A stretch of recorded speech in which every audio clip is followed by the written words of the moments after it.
Obrigado, agente Johnson, temeroso quanto à sua prisão, fugiu em busca da inocência mencionada. De momento, o recomeço se delongaria a chegar, pois este só concretizaria ao lado dos filhos. Perambulando pelas ruas, escondeu-se num beco sem saída ao avistar agentes armados dirigirem-se em marcha rápida para aquela que seria considerada sua antiga morada. Voltarei à vida de outrora de cabeça erguida, disse ao rememorar os tempos miseráveis em que havia dormido nas ruas, antes mesmo de conhecer Beatriz e se tornar um homem devoto a Deus. Em sua dor, Antunes se ajoelhou perante um pedinte, mirando como se ele fosse o reflexo do seu passado, clamando com a voz embargada pela emoção: Senhor, que a tudo vê, que a tudo sabe, que a tudo ouve, entrego o comando da vida dos meus filhos em tuas mãos, os resguarde de todo e qualquer infortúnio gerado pelo amargor de um homem. Contigo ao meu lado eu serei mais forte. Ao término, o pedinte estendeu-lhe a mão. Antony teve outra desagradável notícia: a perda do dinheiro que permanecia em seu bolso. Perdoe-me, eu não tenho nada a lhe oferecer. Perdeu todas as suas riquezas? Inquiriu o pedinte, exalando um fétido odor. Eu perdi muito mais do que isso. Eu perdi riquezas incalculáveis que jamais serão substituídas. Eu perdi os meus filhos, contou em lágrimas. Persevera sua fé, o Pai da vida não o deixará em desamparo. Não desejo nada de ti, apenas dê-me a sua mão a fim de brindar-me com o seu amor. Antony não atinou o seu pedido, entretanto, realizou a sua vontade. Sentindo o choque em sua mão, sacudiu-a na tentativa de mitigar a sensação desagradável. Em sua reles distração, testificou o seu sumiço. De ímpeto, correu para a entrada do beco. Todavia, não encontrou nenhuma pista que o conduzisse ao seu paradeiro. Ao novamente visualizar os agentes policiais, escondeu-se em face de um novo acontecimento. O pedinte havia abandonado seus trajes. Como isso seria possível? Não o vi retirar as roupas. Com que finalidade as deixaria aqui? As respostas foram encobertas por sua insensatez. Antony assombrou-se. O fétido odor dos trajes desapareceu, assim como os rasgos reparados ao primeiro contato, fator este que o intrigou ainda mais. Receoso em virtude da agitação que aumentava nas ruas, colocou-os na ânsia de se camuflar na pele de um pedinte, passando com destreza pelo cerco formado à sua procura. Durante a andança, cogitou voltar para a França com o propósito de clamar pelo socorro do casal Depardieu, ciente de que seria tratado com repúdio, pois assim o fizeram com os netos. Como retornar ao país de origem sem recursos e apresentando-se aos farrapos? Era véspera de Natal. Antony não teria a quem recorrer ou onde se hospedar. Sem escapatória, num canto isolado da cidade, ajeitou-se próximo a uma lixeira como forma de escorar o seu corpo exaurido, figurando em seus pensamentos o rostinho angelical de cada filho. Antony sentiu-se aprisionado sem que o estivesse em cárcere, de mãos atadas. Não poderia sair à procura dos filhos, visto que a sua cabeça estivesse a prêmio. Angustiado, sentiu uma descomunal sonolência e em questão de minutos, perdeu os sentidos num profundo e tranquilo adormecer, tendo como última recordação a imagem do pedinte estendendo-lhe a mão. O sentimento de paz não permitiu que esmorecesse em sua fé, restando poucas horas para a celebração do nascimento do nosso Divino Mestre e Salvador. Seria Cristo o pedinte que apareceu aos farrapos para que Antony denotasse a sua compaixão no anélito de passar por sua primeira provação? Uma resposta que não saberemos, mas que suscitará uma indagativa individual ao se depararem com uma situação idêntica, ignorar ou não um ser semelhante que por muitas vezes careça de uma palavra de amor para manter acesa a chama da esperança em seu coração. Deus almeja espíritos ricos de amor e bondade, abstraindo-se do orgulho que o tornará pobres de espírito, enfatizando a humildade que nos aproxima num ato de submissão, enquanto o orgulho seja a revolta contra ele. Deus aceita as nossas limitações na compreensão de que precisamos dele para perdoar as falhas que angariamos ao transcorrer da nossa trajetória terrena. Reconheçamos a nossa total dependência em face do Criador, ciente de que os portões do céu serão inacessíveis aos irmãos que se considerarem invencíveis, um pensamento desolador que os tolherá de herdar o reino dos céus.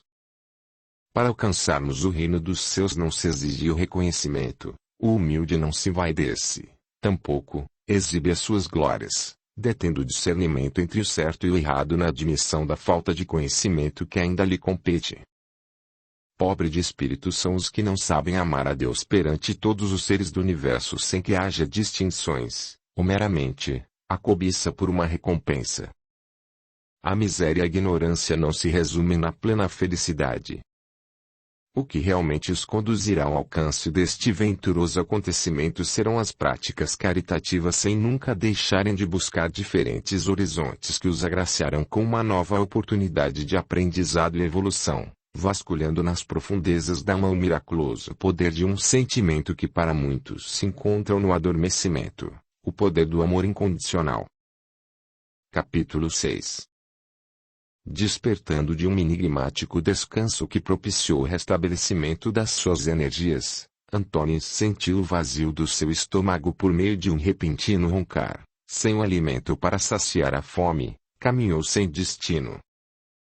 Anoiteceu e dentre algumas horas o Natal seria celebrado. Do que adiantou tantos planos para uma trágica noite de Natal? Questionou-se em voz alta. Que Deus forneça uma farta refeição aos meus filhos. Afligiu-se ao imaginar a privação dos alimentos por qual estariam passando. Munido pela fé, ainda que desanimado pelas atuais circunstâncias, lágrimas escorreram por seu rosto sem que as enxugasse. Ah, Beatrice, se ao menos estivesse aqui, suspirou, lembrando-se dos natais em família, onde a alegria dominava a tristeza e o amor subjugava os dissabores vivenciados no passado. Embora sentisse as suas tristes vibrações, Beatrice não teve o aval de visitá-lo, seguindo as instruções dos benfeitores espirituais de lhe emanar fluidos salutares a uma longa distância. O aroma dos alimentos preparados para a ceia instigava ainda mais a sua fome. Na estratégia de driblá-la, desviou-se para outra rua. No entanto, de nada adiantou. Antônio caminhou pela rua residida pelo casal Sanders, apercebendo seu feito, sentou-se na porta utilizando-a de encosto, fechou os olhos no desejo de que o Natal se desse por encerrado, sem a esposa, sem os filhos e sem os amigos, não teria motivos para celebrar uma data religiosa e festiva que simbolizava a confraternização entre os povos. Enfim, o relógio bateu meia-noite. Distraído, Antônio assustou-se ao escutar a euforia provinda das famílias que brindavam o nascimento de Cristo Redentor, o Espírito iluminado que libertou a humanidade da injustiça e dos pecados.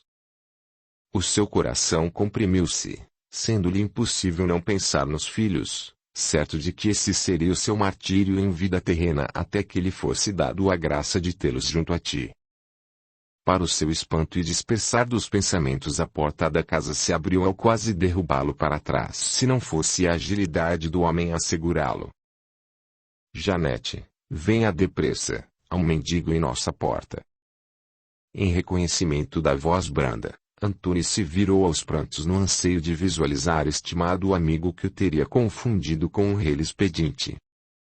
Antônio, é você, embasbacou-se o velho senhor, o que houve? Onde estão os seus filhos? Por que se traja como um mendigo? Noland, trago para dentro. A gentil senhora reparou na confusão mental de ambos os homens. Dispondo de uma força descomunal, o velho senhor conduziu o amigo para o interior da sua residência, o encaminhando para uma poltrona individual em que havia uma manta bordada por sua senhora. Eu me sentarei ao chão. Estou imundo, advertiu Antônio. Deixe de bobagem, ralhou a senhora Janete. O que representa uma manta se comparada com a vida daquele que consideramos um filho? Antônio derramou-se num pranto maior do que o inicialmente presenciado, retomando o fôlego, detalhou o ocorrido. Inacreditável, o Sr. Noland arriscou um palpite. Por certo, a partida da senhora Beatriz tornou endurecido o coração dos seus pais, Lamentável receber o informe de que eles foram capazes de descontar todo o rancor de um passado em cima dos netos.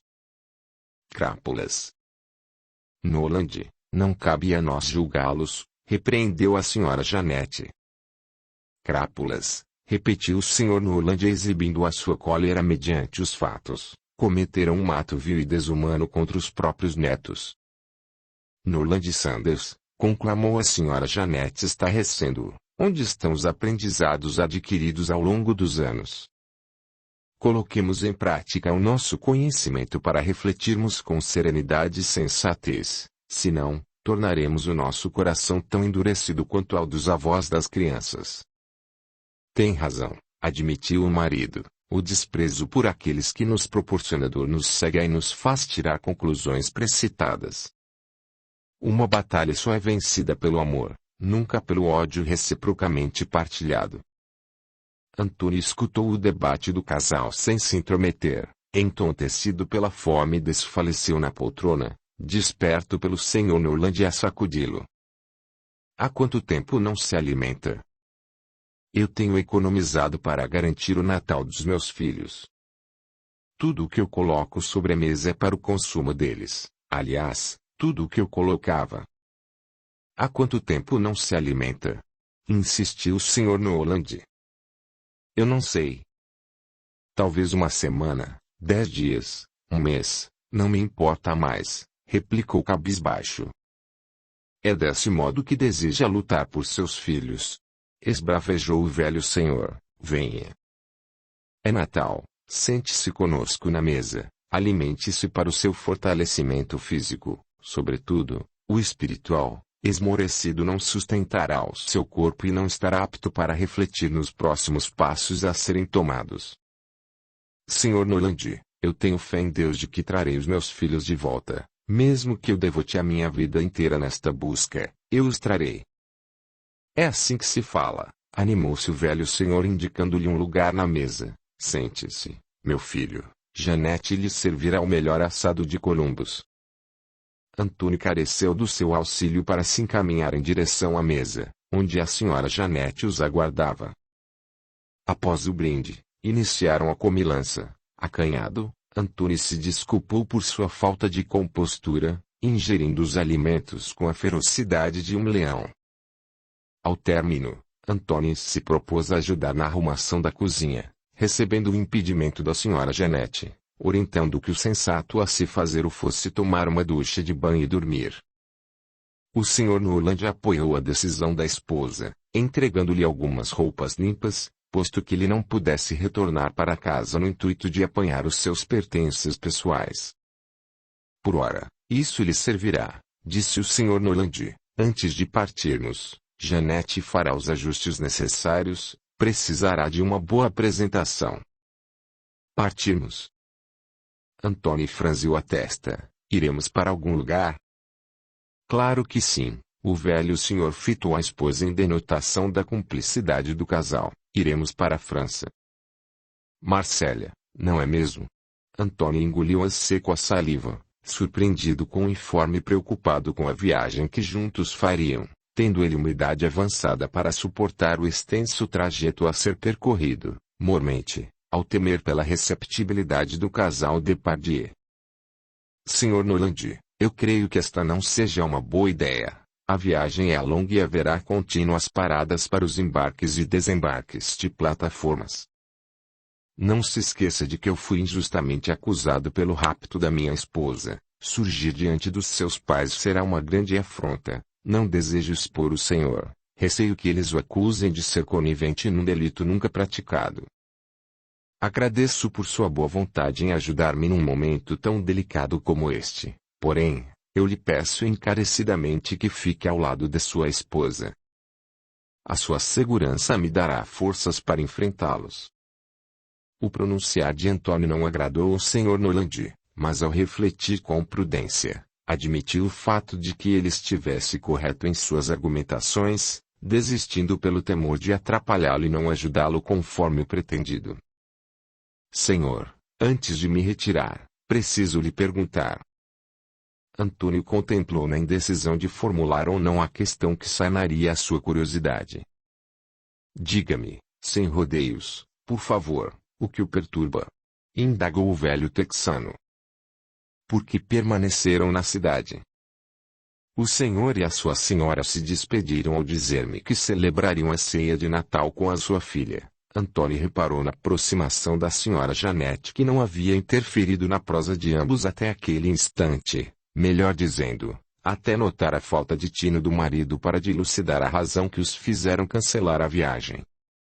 Apreensivo, Antônio perguntou com o coração a palpitar.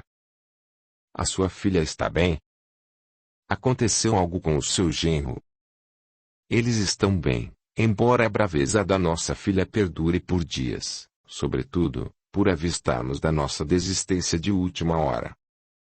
Na realidade, ficamos por um motivo de força maior, relatou a bondosa senhora segurando a mão do marido. Diga-lhe Norland. Não há nada a se dizer, recusou-se o marido em omissão da verdade. Se não quer dizer, então mostre-o, a esposa falava entre enigmas. Dizer. Mostrar. O que estão me escondendo? Antônia arregalou os olhos. Sem escapatória, o Sr. Norland preparou-se para a apresentação dos fatos. É a respeito de Beatrice. Seja forte. O que tem a dizer-me a respeito da minha finada esposa? De súbito, a senhora Janete soltou a mão do marido, posicionando-se diante de Antônio no anseio de lhe dar a sustentação carecida. Prossiga Norland, solicitou a esposa olhando ternamente. A senhora Beatrice contatou-me para a transmissão de uma mensagem, disse de uma só vez para que não lhe faltasse coragem. Do que está falando? Beatrice está morta. Ambos estiveram em seu funeral. Porque o desejo de ferir-me com palavras que me remeteram à mais profunda dor da minha existência. Não desejamos o seu padecimento, esclareceu a senhora Janete. Beatrice se comunicou com Norland por intermédio de uma psicografia. Psicografia, sobressaltou-se Antônio sem entendimento. O que é isso? Psicografia é o instrumento de comunicação utilizado pelos espíritos, através da capacidade mediúnica Dácio feito de redigir as mensagens por eles ditadas. O velho senhor moveu-se com lentidão em direção de uma diminuta cômoda de onde retirou uma folha de papel, entregando-lhe na intenção de que percorresse com os olhos as linhas por ele escrita. Leia para mim, por favor, clamou Antônio.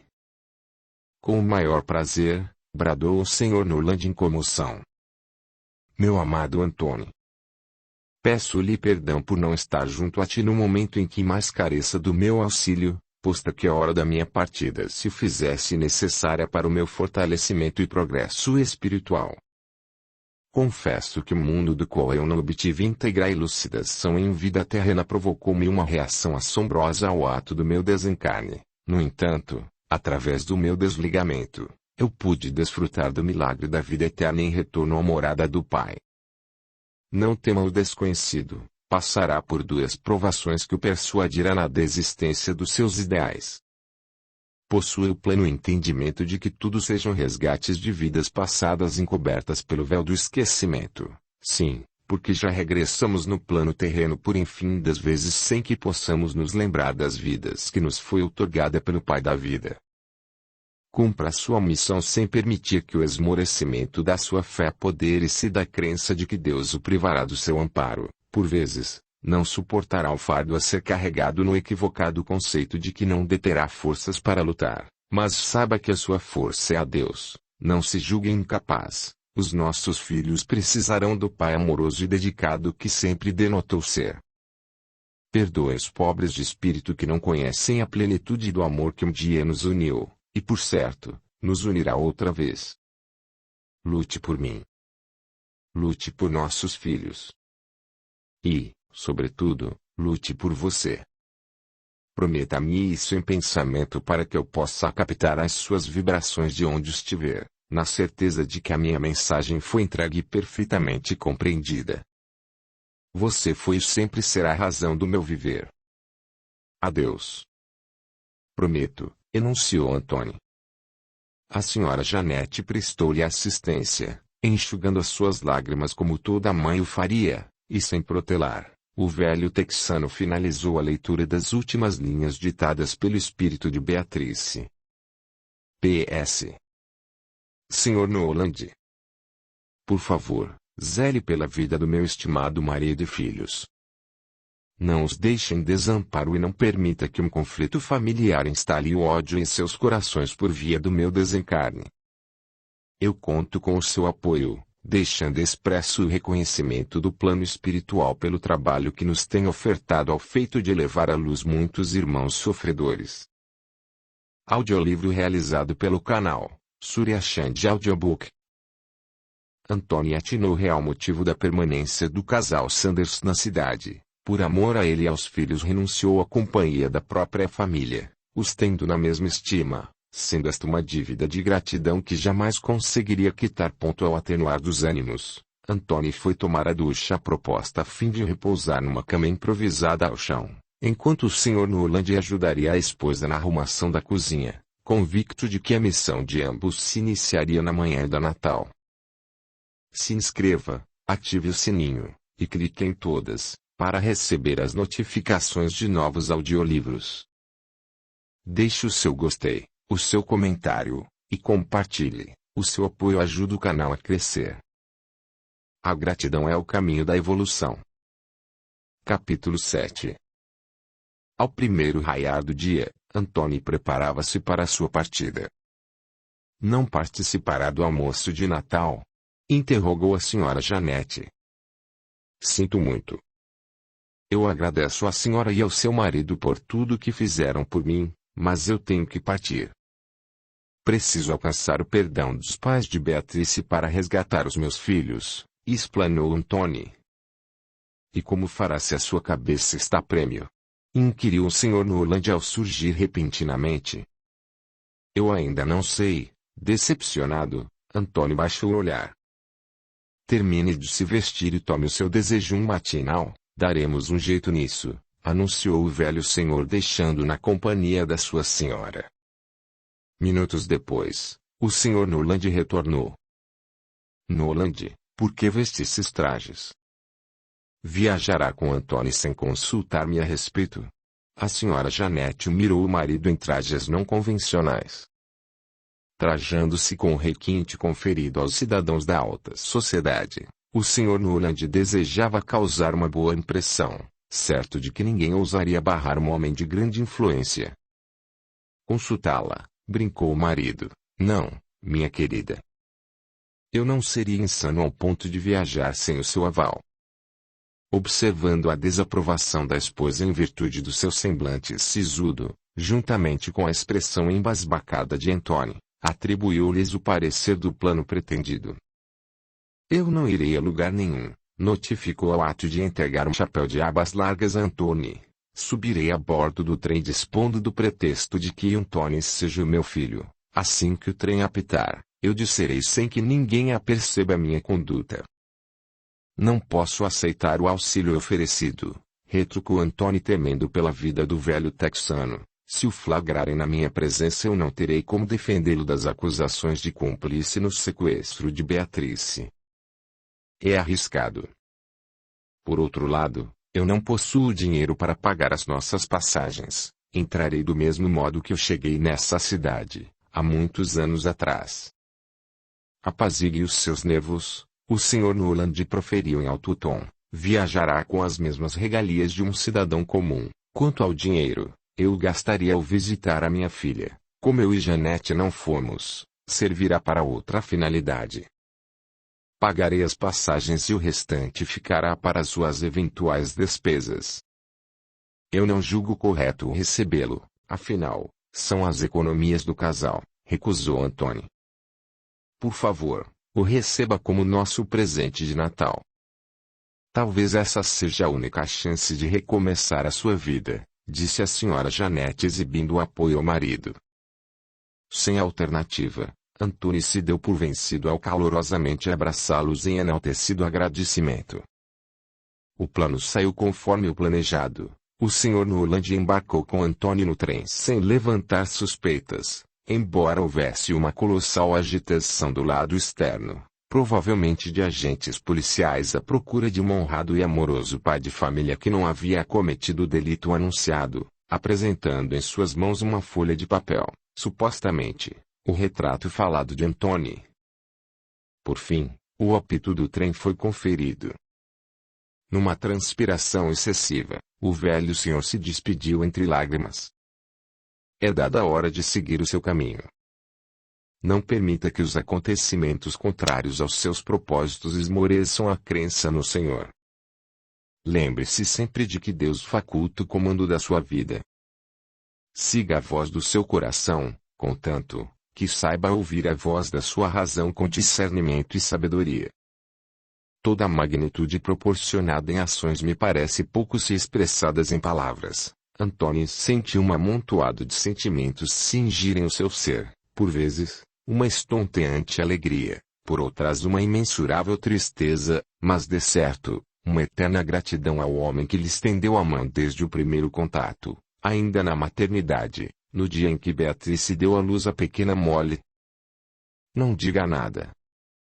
Nem sempre as palavras transmitirão a grandeza de um nobre coração, declamou o Sr. Noland apressando a sua retirada. Rogo a Deus que me conceda saúde de passar o Natal junto à sua família. Esse é o meu pedido de Natal. Adeus. Sem deixar-lhe responder, Antônio viu partir, acompanhando a sua vagarosa caminhada pela janela do trem. Durante toda a viagem, Antônio pensou nos filhos e na mensagem deixada por Beatrice ao mentalmente prometer que não descansaria enquanto não os tivesse sob a sua proteção, arquitetando um meio de se reestruturar financeiramente para a conquista desse mérito. Entre embarques e desembarques, dias mal dormidos, Antônio chegou ao seu destino, dirigindo-se para a cidade de Marsella. Tudo lhe parecia diferente dos tempos de outrora. Velhos comércios fechados e novos abertos, a vizinhança inovou-se. Chegando à mansão, as suas pernas bambearam e o seu coração disparou. O inevitável aconteceria, suspeitando que este fosse um encontro rápido e decisivo para todos os integrantes de uma mesma família. Antônio respirou profundamente a fim de mitigar os seus nervos. O senhor deseja algo? Questionou uma voz provinda por trás de si. Ao virar-se, Antônio reconheceu o segurança que o escorraçou da mansão. Por sua sorte, o mesmo não sucedeu da sua parte. Eu desejo falar com o Sr. Louis Depardieu, respondeu em disfarce do assombro obtido. O senhor agendou um horário? A quem eu devo anunciar? O segurança o deixou ainda mais nervoso. Não houve tempo, acabei de chegar à cidade. Antônio receou o informe da sua verdadeira identidade. Diga-lhe que eu sou um amigo da sua filha. O senhor não sabe? A senhorita Beatrice faleceu, pronunciou-se atônito. Sim, eu possuo conhecimento do ocorrido, admitiu na elaboração de uma desleal estratégia para adentrar na mansão. Anuncie-me como Sr. Noland. Sim, senhor. O segurança entrou na mansão, minutos após. Retornou com a resposta: siga-me, Sr. Noland. Antônio o acompanhou, ao ser deixado no luxuoso escritório da mansão. Boa tarde, Sr. Noland. Se realmente foi um amigo da minha finada filha, diga-me o que o traz aqui. Perante a minha presença, o Sr. Depardieu chegou de supetão sem ser anunciado por qualquer serviçal. Antônio virou-se ao ser subitamente reconhecido. O que faz aqui? Anuncia-se falsamente com o pretexto de afrontar-me. Como o ousa? Depois de todo infortúnio gerado a mim e a minha esposa, o que pretende? Clamar pelo direito da herança. É isso que quer? Não reconheço os seus filhos como sendo os meus netos, vociferou o Sr. Depardieu. Não almejo a sua fortuna, tampouco os meus filhos que possuem a sapiência de que o trabalho honesto edifique o caráter de um homem. Contudo, eu exijo que os reconheça como netos, filhos legítimos de Beatrice. Revidou ao ataque. Não reconheço nem Beatrice como sendo uma filha legítima, uma filha que preferiu levar uma vida leviana a ficar ao lado dos seus pais, o Sr. Depardieu demonstrou que a gentil receptibilidade não lhe seria ofertada. Sr. Depardieu, regressei ao país com o propósito de obter o seu perdão e o da sua esposa. Não quero desacatá-lo, por favor, pelo amor que eu ainda sinto por Beatrice, eu imploro que não revide o ódio nutrido por mim sobre as crianças que nada fizeram para merecerem o seu repúdio. Se eu e Beatrice agimos como dois inconsequentes, foi meramente por amor. Em seu leito de morte, Beatrice pediu-me que eu fosse o emissor do seu perdão, assim como a transmitir-lhes o amor que ela sentia por vocês. Ela o amava, Sr. Depardieu. Não faça nada por mim, e sim, pela memória de Beatrice. O Sr. Depardieu não expressou nenhuma emoção, como se as palavras de Antônio fossem sopradas ao vento e nada significassem para ele. A sua cabeça está a prêmio, Sr. Sherman, portanto, haja como homem e se entregue à autoridade local pelo rapto de minha filha. Nada do que eu disser surtirá efeito, não é mesmo? O que há com o senhor? Acaso tem uma pedra no lugar de um coração? Antônio tornou-se agressivo. Basta, gritou o Sr. Depardieu, vá embora. Suma para sempre da minha vida ou eu mesmo conduzirei para trás das grades. Se isso lhe fizer feliz, aqui estou, pois bem sabe que eu não cometi o delito citado pelo Senhor. Antônio abriu ambos os braços, arremetendo-nos à imagem de Cristo Redentor. O Sr. Depardieu esbugalhou os olhos, sem nunca ter sido enfrentado, posto que a sua hierarquia social lhe concedesse privilégios. Vá embora.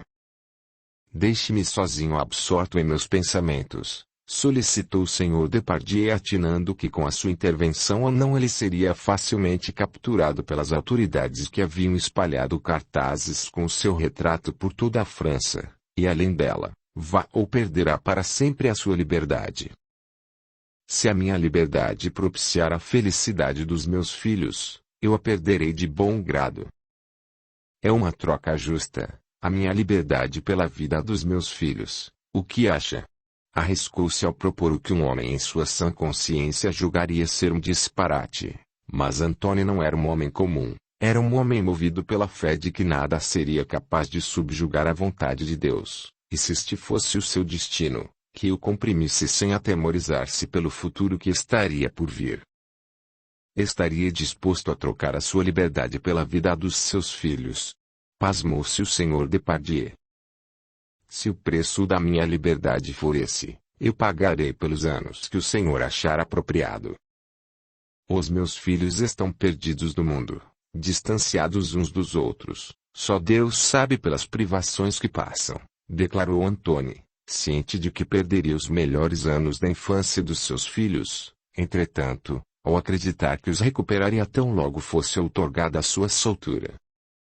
Se é isto o que deseja, é isso que terá. O Sr. Depardieu foi taxativo ao novamente expressar a sua frieza de sentimentos. Eu o conduzirei pessoalmente à penitenciária de Marselha a fim de que eu seja encarcerado diante dos meus olhos na certeza de que não realizará uma estratégia de fuga no anseio de me enganar. Após o feito, os seus filhos serão resgatados. Eu me encarregarei deste pormenor. Pelo bem dos meus filhos eu não fugirei. No entanto, antes de me levar, diga-me com sinceridade. Por que carrega tanta amargura em seu coração? Por que o tornou endurecido ao ponto de recusar a presença dos seus netos que já o amam sem conhecê-lo? Ignorando as suas questões, encaminhou-o para a autoridade local conforme o acordo firmado, aproveitando-se da sua ingenuidade, o fez assinar um documento que o abdicasse da sua liberdade, um confinamento perpétuo por assim dizer, na admissão do rapto e cárcere privado de Beatrice, sem que houvesse testemunhas. Antônio foi enganado, ao recordarmos o fato de que ele fosse completamente iletrado, não tendo reles entendimento do documento assinado, iniciando assim, o tormento da sua alma. Parte 3. Remissão Celestial. 18 anos depois. Capítulo 1. No interior de uma prisão, Antônio sobreviveu à solidão, desnutrição e maus tratos. A sua aparência transformou-se aos olhos vistos. De princípio, recebia as frequentes visitas do Sr. Noland. Todavia, a saúde fragilizada do velho texano não permitiu que desse continuidade às suas viagens, posto que Antônio estivesse encarcerado na França. Um advogado foi indicado pelo Sr. Noland que em nenhum momento deixou em desamparo, o Dr. Charles Russell, um homem que de início causou uma impressão autoritária e ríspida, mas com o tempo exibiu o seu humanismo e amorosidade com o próximo, sobretudo, com Antônio. O Dr. Russell era um jovem senhor de olhos âmbar, cabelos castanhos, tez clara e estatura alta, um autêntico texano em torno dos seus 30 anos de idade, basicamente, um recém-formado, contudo, detinha uma elevada inteligência e estratégicas de defesa que aterrorizavam os veteranos do condado do Colorado. Como um principiante, os seus honorários eram fundamentados nas despesas que as viagens acarretariam, cobrando do Sr. Noland o justo, a contragosto de Antônio que não se sentia confortável com a situação, ciente de que ele tirasse de si para auxiliá-lo, um dinheiro que faria falta na compra dos medicamentos. Os préstimos de um advogado foram consentidos por intermédio de uma séria discussão entre o Sr. Noland e Antônio nos últimos 2 anos de reclusão. O Dr. Russell teve que provar a ingenuidade do seu cliente diante de um tribunal, expondo a sua incapacidade intelectual para assinar um documento em que havia aberto a mão da sua liberdade, da tutela dos seus filhos, assim como a possibilidade de uma defesa. As argumentações do Dr. Russell propiciaram a soltura de Antônio que não se alegrou com a oportunidade oferecida, sem pistas do paradeiro dos seus filhos, obtendo o informe do advogado de que o Sr. Louis Depardieu teria falecido após 11 anos da sua reclusão. Por um curto período em que ainda esbanjava um resquício de vigor, o Sr. Noland vasculhou todos os cantos da França à procura de Sébastien, Maurice, Armand e Molly sem êxito. Antônio foi persuadido pelo Sr. Noland a acreditar que o futuro dos filhos estivesse garantido com a formação de uma sólida e feliz família, e que de agora em diante ele deveria pensar em si mesmo. A fim de evitar uma póstera discussão, concordou, mas em seu íntimo algo lhe dizia para não desistir, conjuntamente com uma voz feminina que ressoava dia e noite em sua cabeça. Embale-os em seus braços como se fossem as crianças de outrora. Embora Antônio desejasse acreditar no bem-estar dos filhos, as informações não se encaixavam entre si. Com o falecimento do Sr. Louis Depardieu, onde estaria sua esposa que não teria os netos sob a sua custódia? Por que abandonariam a mansão? Uma estranha incógnita que nem mesmo o Dr. Russell soube desvendar, ao ser enxotado pelos seguranças a mando de um novo senhor, enunciando-se irmão, portanto, herdeiro do Sr. Depardieu. E como ficaria a Sra. Depardieu? Com o falecimento de Beatrice, a única filha do casal, não seriam os netos os herdeiros diretos da mansão? Quanto mais pensava numa saída, mais se formava um emaranhado de novas questões em sua mente ao quase enlouquecê-lo. Prisioneiro. Amanhã ao despontar do sol terá sua liberdade. Como se sente? Antônio mirou o carcereiro sem a nada responder, convicto de que o estágio de alegria fosse o último em sua vida, sendo prisioneiro das suas emoções. Não compreendo a sua tristeza, em breve estará livre, persistiu o carcereiro, não deixe que o confinamento lhe tire a vontade de viver. O confinamento do meu coração ultrapassou o confinamento do meu corpo físico, em lágrimas, Antônio falou por entre enigmas. Continuo a não compreendê-lo. Fique em paz, amanhã será o dia de um novo recomeço para a sua vida, retirou-se o carcereiro, voltando 30 minutos depois no anseio de averiguar se Antônio estivesse bem. Em todos os seus anos de ofício testemunhou de tudo, até mesmo um homem que havia acabado de conquistar a sua liberdade e cometer o suicídio por não haver esperanças de um futuro melhor, ou simplesmente, uma família que o acolhesse. Deparando-se com Antônio, chocou-se ao vê-lo cabisbaixo, de joelhos ao chão e mãos unidas, numa prece enaltecida ao Senhor Deus. Desta vez, As lágrimas foram do carcereiro, numa falta de entendimento ainda maior. Ao mesmo tempo em que Antônio denotava sua tristeza, ele denotava o seu amor ao ser invisível que o regia, sensibilizando-se com os dizeres ouvidos. Há muito tempo eu entreguei a vida dos meus filhos em suas mãos para que os protegesse segundo a sua vontade, assim como a minha vida. O que mais será preciso para ser merecedor das suas glórias? Não basta tudo o que eu já passei? O que o Senhor deseja de mim?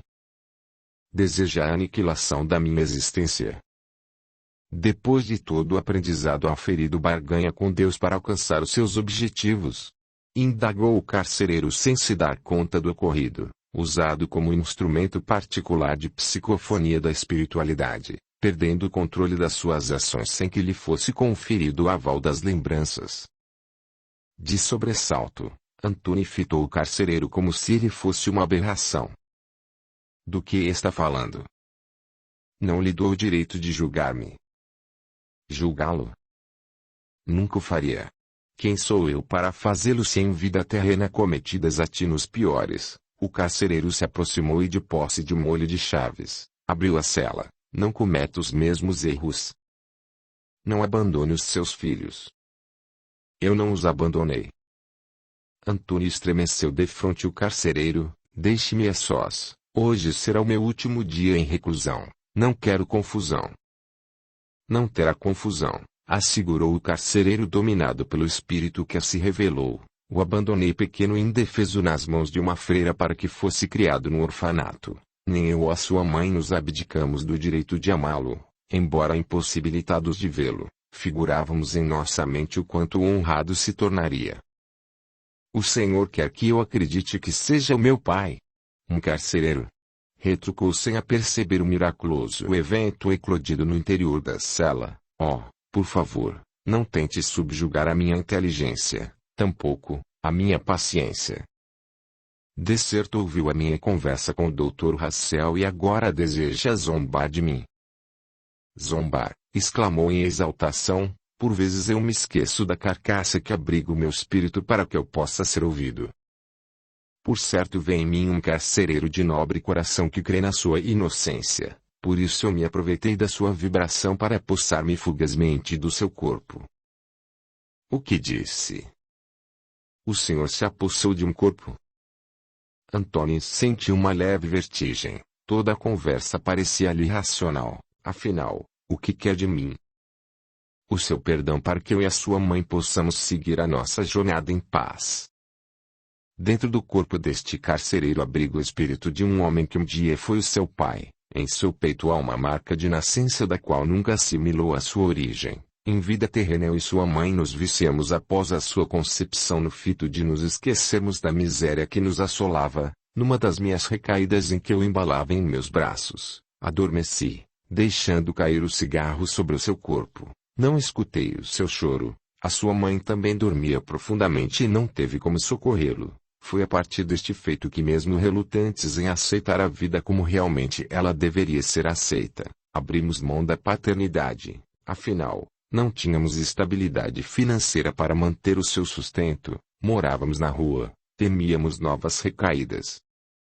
E assim, o entregamos para a freira anteriormente citada no anseio de que pudesse encontrar uma família que lhe desse tudo aquilo que não poderíamos. Desditosamente, nem tudo saiu como planejado e a vida almejada se transformou numa catástrofe. Antônio, meu filho, o amamos desde que soubemos da sua chegada ao mundo, agimos por amor e não por egoísmo. Estufando o peito de ar, Antônio muniu-se de uma força inexistente diante do espírito do homem que lhe concedeu a vida terrena, inquirindo: se me amavam, por que não voltaram para me buscar? Por que me deixaram pensar que eu fui abandonado e desprezado? Porque as drogas aniquilaram a nossa existência no prazo decorrente de um mês, relatou o espírito. Morreria de fome se estivesse conosco. Não faria diferença. Eu quase morri no orfanato ao ser diariamente castigado, e agora, a minha vida não faz o menor sentido, sem esposa e sem filhos, de que me será válida a liberdade? Antônio deixou o carcereiro se aproximar.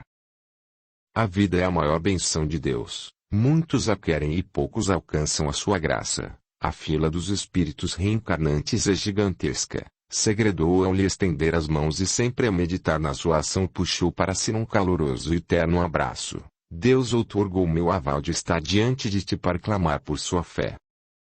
Não tema. O que eu não devo temer? Antônia agoniou-se. Oh, por favor, elucide-me tudo.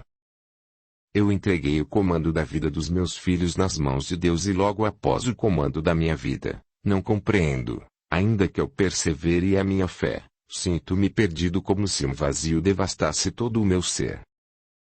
A fé provém do coração e da convicção de que Deus opere junto a ti perante os percalços da vida. Admiro a sua devoção ao Pai, porém, ela é falha.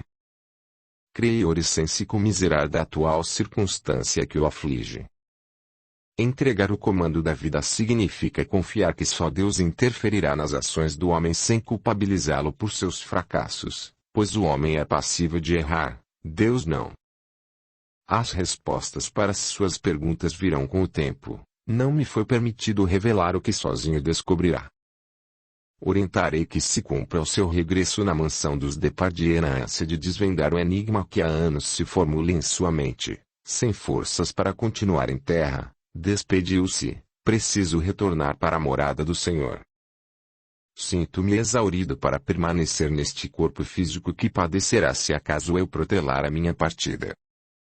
Adeus, meu amado filho. Espere. Disse tudo o que desejou. Agora chegou a minha vez. Antônio não conteve as lágrimas. O perdão, esqueceu-se.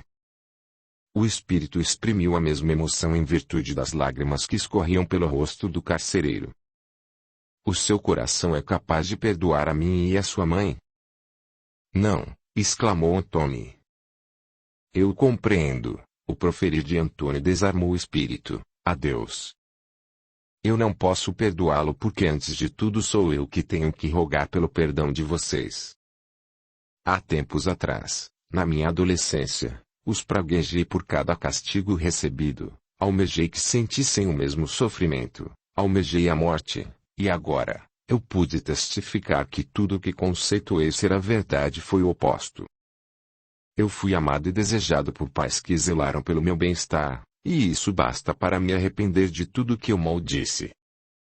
Meu pai, eu espero que um dia possa me perdoar. Por favor, seja o portador desse mesmo perdão à minha mãe.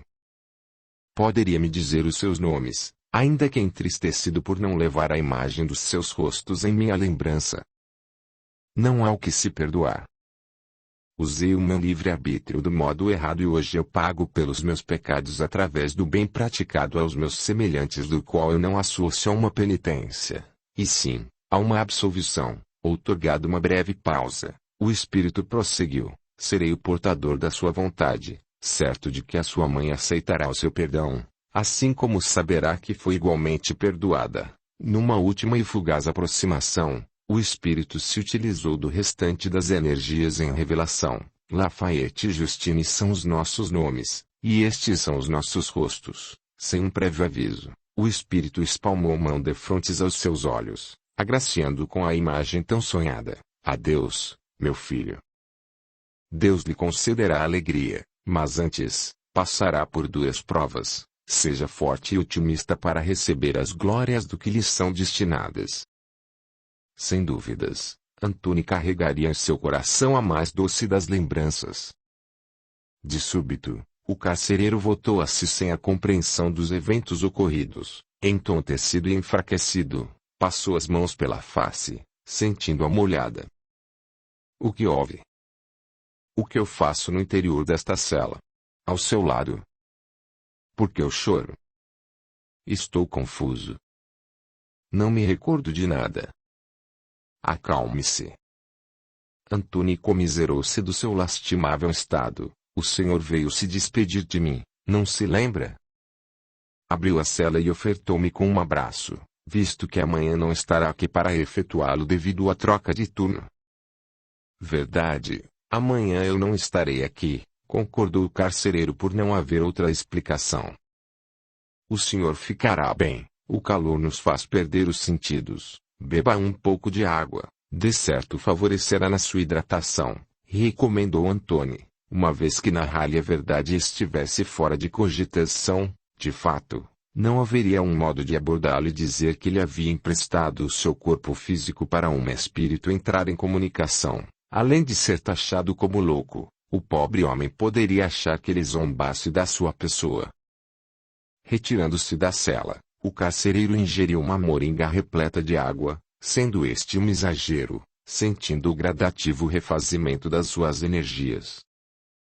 Antony se relembrou de cada falha do espírito ao obstinadamente desenhar em sua mente a imagem dos pais, um belo casal que foi recebido ao reino dos céus. Na esperança de reencontrar os filhos, dirigiu-se para um espelho dependurado na parede da cela, aliás, parte de um fragmento, pasmando-se com o visualizado. Antony, o carcereiro jogou-lhe uma pequena bolsa. Devolva-me assim que terminar. O uso deste instrumento é expressamente proibido entre os presos. Abrindo-a, Antony se deparou com uma navalha bem afiada e um creme de barbear, sorrindo-lhe em agradecimento. Sem delongas, retirou a barba espessa do seu rosto e com extrema dificuldade cortou os seus cabelos que já estavam compridos e desalinhados. Deveras, a sua aparência havia melhorado significativamente. À vista disso, os traços marcantes da idade e do sofrimento não foram apagados. Antony não era o mesmo homem de antes. A vitalidade que teria enfeitiçado Beatrice não se encontrava nem mesmo em seu olhar. A aparência máscula cedeu lugar ao físico cadavérico de um moribundo. A ausência dos filhos e o contínuo isolamento instigaram o embrutecimento do seu coração. Apesar da desoladora situação, a sua crença no Senhor Altíssimo se manteve intacta, dissipando o desejo de extirpar a própria existência. Segundo o Sr. Noland, a condição espiritual dos que tiravam a vida antes do término da missão terrena era demasiadamente penosa, um fardo que não desejaria a nenhum dos seus inimigos, estando eles encarnados ou desencarnados. Momentos após a devolução da bolsa, Antony foi repousar no aguardo da sua libertação que se daria no prazo vigente de 8 horas. Capítulo 2. Enfim, Antony recebeu a sua liberdade. O carcereiro do respectivo turno não exibiu a mesma amabilidade do primeiro, guiando seriamente até os portões que lhe daria acesso ao lado externo do presídio, boquiaberto perante a visita que o aguardava. O senhor não deveria estar aqui. Por Deus, a sua saúde carece de cuidados especiais, o senhor. Antony foi interrompido. Já acabou? Poderia abraçar um velho amigo que há tempos sonha com este momento? Inquiriu o velho senhor texano. Em seu dificultoso caminhar, Antony emocionou ainda mais o Sr. Noland, que não disfarçou as lágrimas, encontrando numa debilidade física da qual não fazia ideia. Ambos carecemos de cuidados especiais. Janete ficará feliz com o seu retorno e possibilidade de tratá-lo com o apreço de um filho que nunca deixou de ser. O velho senhor recebeu o abraço clamado. As passagens estão reservadas. O Dr. Russell apresentou-as em sua mão, ao intimamente festejar a liberdade do seu cliente e ganho de causa. Expresso a minha gratidão, Dr. Russell. Antony apertou-lhe a mão. Sou eu que o agradeço, enunciou o Dr. Russell. Nos 2 anos em que pratiquei sua defesa, aprendi sobre a justiça e injustiça dos homens. Aprendi sobre a nobreza dos sentimentos. Quem lucrou com tudo isso não foi o Sr. Noland e ao feito de conduzi-lo para casa ao lado de sua senhora, tampouco, o senhor por obter a sua liberdade. Quem lucrou com tudo isso fui eu. Aprendendo valores dos quais não são ensinados numa instituição de ensino superior.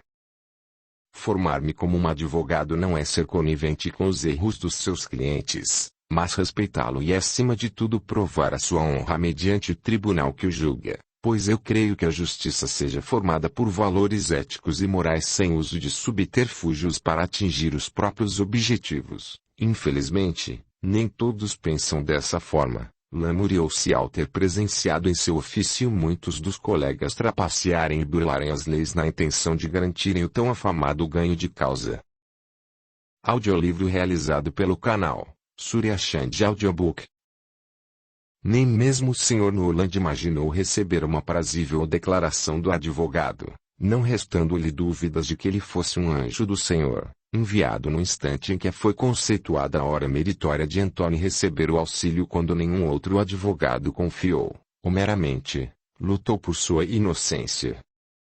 Ambos os homens ofertaram ao advogado com um amistoso abraço.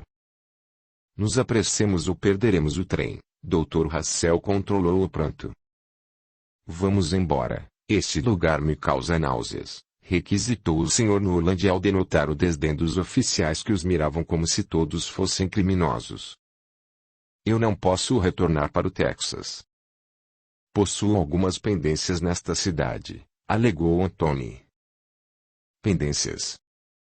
Acaba de ganhar a sua liberdade e já quer se meter em encrencas, ralhou o velho senhor. Partirá conosco imediatamente.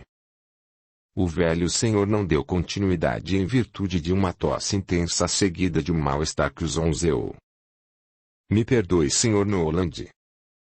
Os meus filhos estão aqui, por certo com a avó deles em algum lugar da França. Eu preciso encontrá-los e contar-lhes a verdade.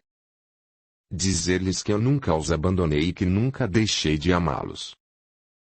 Recuperando-se do súbito nervosismo ao equivocadamente imaginar que a sua recusa se desse por meio de uma vingança, explanou. Possui a sapiência do falecimento do Sr. Depardieu e que posterior a este fatídico acontecimento a mansão foi deixada ao seu único irmão por uma razão que nos é desconhecida, assim como possui a sapiência da maturidade dos seus filhos. Portanto, não se iluda ao crer que o encontro será fácil. Não se espante se acaso deparar-se com todos eles casados e com a formação de uma família. Não quero tirar as suas esperanças, eu apenas desejo conscientizá-lo de que haverá a possibilidade de não renunciarem à vida atual que levam. Talvez a França seja o seu lugar, com lágrimas no olhar e um sorriso forçado, despediu-se, se porventura, a saudade bater violentamente na porta do seu coração, saberá onde me encontrar. A mim e a minha senhora. Adeus, Antony.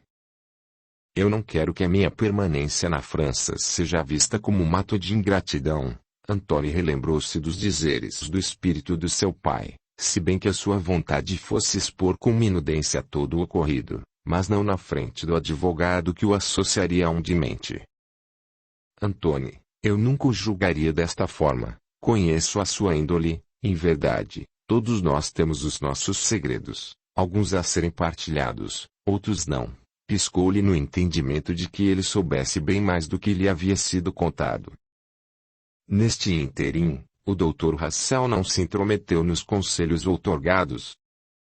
Surpreendendo-o, o velho texano retirou do bolso do seu paletó uma pequena somatória em dinheiro, constrangido por não ter mais a lhe oferecer. Eu não posso aceitar.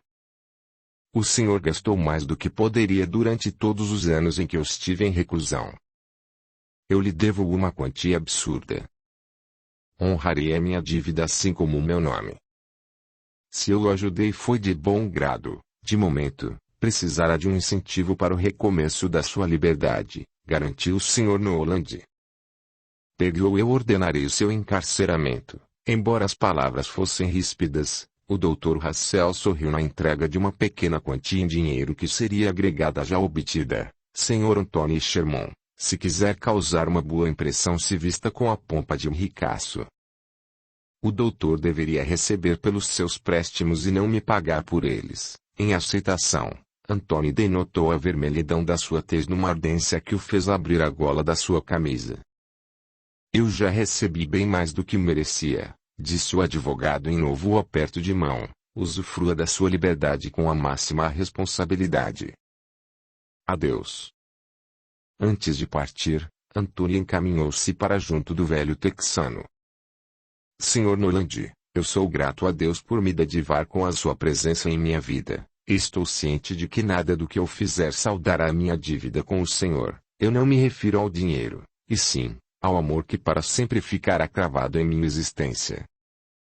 Obrigado por tudo. Ao término, Antônio beijou-lhe a face encharcada pelas lágrimas que não haviam cessado.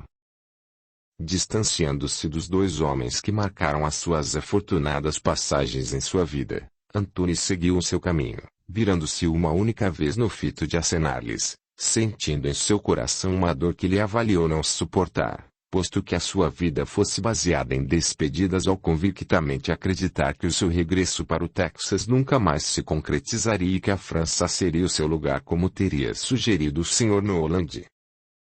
Na ânsia de obter maior clareza de pensamentos, se hospedou numa pensão, comprou algumas peças de roupas e alimentos, tensionando seu repouso a fim de elaborar as falas que seriam ditas na presença do novo senhor da mansão, e sem que a percebesse, dormiu ao ser transportado para o plano espiritual.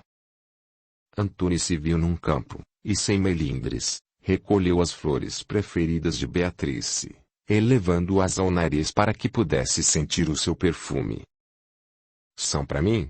Uma voz feminina se pronunciou, vire-se e contemple-me. Antônio acatou o pedido, lançando-se de joelhos ao chão. Beatrice estava mais bela do que no dia em que conheceu, tendo recuperado a vitalidade de outrora. Como um exímio cavalheiro, presenteou-lhe com as flores. Eu morri sem encontrar os nossos filhos. Perdoe-me, Beatrice, perdoe-me por não honrar o juramento feito em seu leito de morte. Eu não pude protegê-los, não mereço estar diante da sua presença em minha morte. Por que crê em sua morte se o seu corpo físico se mantém intacto? Replicou Beatrice. Há tempos eu rogo por sua presença, mas só agora pôde ouvir o meu chamado. Eu sempre estive próxima de todos vocês sem nunca desampará-los, apesar de todos os dissabores vivenciados. De certo os dissabores estejam no passado e a felicidade que um dia nos uniu irradia a vida deles. Nem tudo é como desejamos. Beatrice outorgou-lhe parte do que ocorria na atualidade. Sebastien sente a minha presença espiritual, apesar de ter forjado o meu distanciamento para garantir a sua segurança. Maurício e Armand carecem da assistência do pai embora já tenham alcançado a maturidade, e quanto a Molly, terá uma surpresa junto àquela que está predestinada a ti. Antônio chacoalhou a cabeça. De fato, eram muitas informações para serem processadas de uma só vez. Fala-me por enigmas como todos os espíritos. Beatrice, você foi e sempre será a única mulher que eu amei em toda a minha vida. E se hoje eu me encontro vivo foi por você. Realizei exatamente aquilo que me postulou numa mensagem enviada ao Sr. Noland em que disse: lute por mim. Lute por nossos filhos. E, sobretudo, lute por você. Querido Antônio.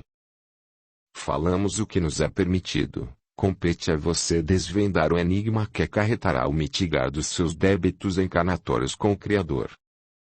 Se antes Deus testava a sua fé, agora, Ele facultará a sua prova final no anseio de que passe com louvor. Mostre-se um bom aprendiz e não o desaponte. Que provações são essas? Afligiu-se Antônio. Onde estão os nossos filhos? Está na hora de retornar ao seu corpo físico. Deus concedeu-me a graça de trazê-lo perante a mim no intuito de poupar-me do desgaste energético do qual será preciso o meu resguardo no fito de que no momento propício eu possa lhe emanar fluidos salutares na intenção de restabelecê-lo. Não queira as respostas que deve obter sozinho. Anos de sofrimento se passaram com lentidão e o vazio do seu coração deve ser preenchido com o amor dos nossos filhos, sobretudo, de uma mulher que zele pelo seu bem-estar até o findar dos seus dias. Antônio, o nosso tempo se cumpriu e se é disso que precisa para seguir adiante, concedo o meu aval para se libertar das amarras que o prende a mim na afirmação de que o nosso amor será revivido pelas reencarnações que juntos partilharemos. Adeus. Não, por favor, dê-me mais tempo. Há tanto a se falar. Há tantas questões em aberto, implorou Antônio sem ser atendido.